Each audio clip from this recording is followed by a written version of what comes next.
आगे छोड़ी के तू साफ साफ बोलता हो आरजेडी के साथ रमी की बीजेपी के साथ ना आरजेडी के साथ। आगे बापा भाई बस बोली है छोड़ी करता पाराचार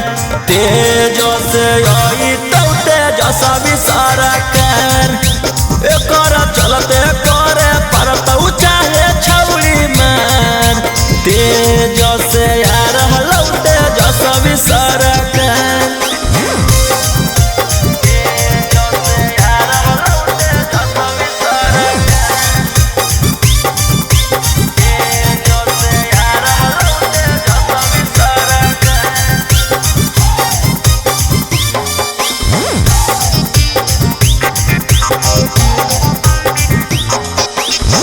लालू के नाम सुनते से नई ठेग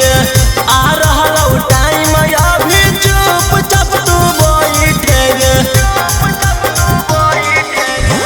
लालू के नाम सुनते से नई ठेग आ रहा टाइम अभी चुपचाप तू बैठेग बानी के मुरेठा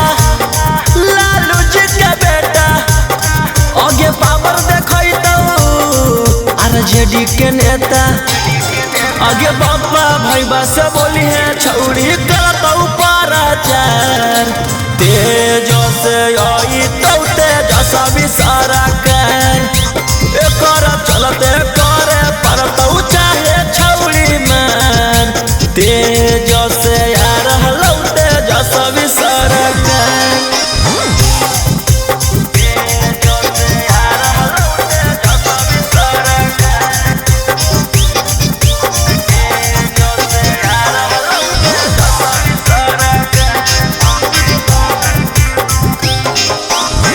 जल्दी बदल लेना छौड़ी बिचारा गे तबे सुधरता छौड़ी अपन बिहारा गे जल्दी बदल लेना छौड़ी बिचारा गे तबे सुधरता छौड़ी अपन बिहारा गे आगे काहे ही थिरकल आरजेडी से भिड़कल आउ पार्टी बना ले रोही से मिलकर आगे बापा भाई बस बोली है छौड़ी करता पाराचार तेजो से आई तो तेजसा भी सारा कर